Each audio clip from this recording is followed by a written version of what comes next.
माँ चित्राही के इस भव्य मेले में पधारे हुए सभी भक्तजन, विद्वज्जन, आदर से चरित्र, करुणामयी, ममतामयी, त्यागमयी माताएं, बहनें, छोटे छोटे से बाल वृंद, मेरे संगीतकार बंधुओं, आप सभी को मेरा जय श्री राम।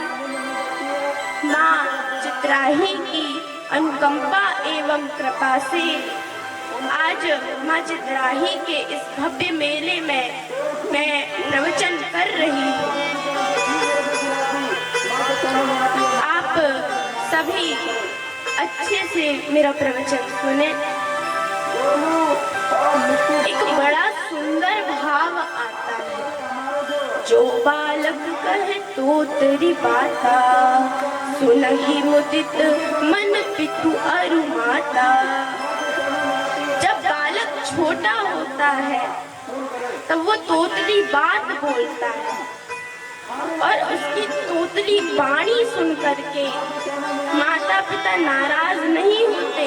वो कुछ गलत भी बोल दे तो माता पिता नाराज नहीं होते, प्रसन्न होते हैं।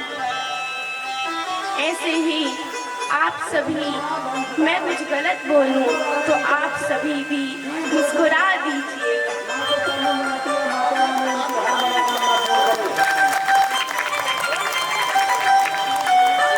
कथा को श्रवण करने के कुछ नियम हैं। हम उन नियमों का पालन करें तो कुछ और ही फल मिलेगा।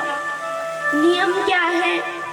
पहला नियम तो यही है कि जब 7 दिन हम श्रीमद् भागवत की कथा सुने तो व्रत रखें।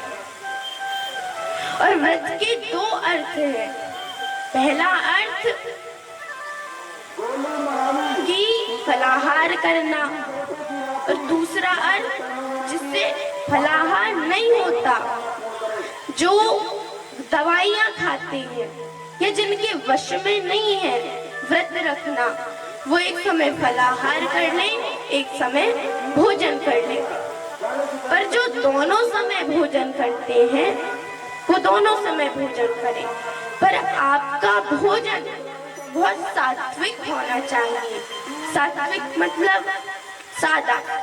सादा मतलब ज्यादा तेल मसाला मिर्च वाला नहीं, लहसुन प्याज वाला नहीं, सादा सात्विक भोजन आप पाएं और थोड़ा सा कम पाएं, क्योंकि हमें सुबह बैठना है पूजन में और शाम को बैठना है प्रवचन में। हमने ज्यादा ही भोजन कर लिया तो आलस आता है, लगता है लेट जाए, सो जाए, नींद ले लें, तो थोड़ा सा कम आप भोजन पाएं।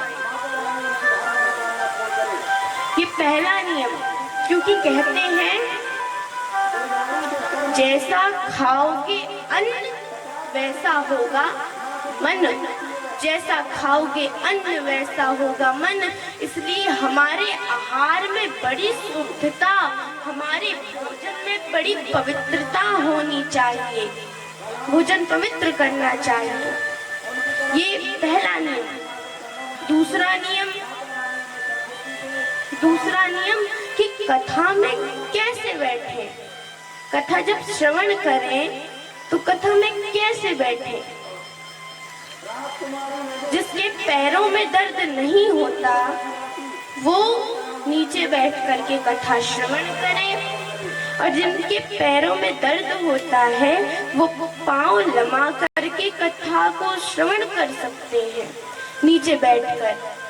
पर जिनके पैरों में ज्यादा दर्द होता है, कुर्सियां रखी हैं, कुर्सी में बैठ जाइए। ये दूसरा नियम। अब बात आती है कि कथा श्रवण कैसे करनी चाहिए। अपने मन में गुरु मंत्र का जाप, आपके गुरु जी ने जो मंत्र दिया है, आप उस मंत्र का जाप अपने मन में करें। अब किसी के पास गुरु मंत्र नहीं है तो वो सोचेंगे हमारे पास गुरु मंत्र नहीं है तो क्या हम कथा नहीं सुन सकते? वैसे शास्त्र यही कहते हैं कि विष्णु दीक्षा विहीना नाम नाधिकारा कथा श्रवे। जिसका अभी तक दीक्षा संस्कार नहीं हुआ है वो कथा नहीं सुन सकते।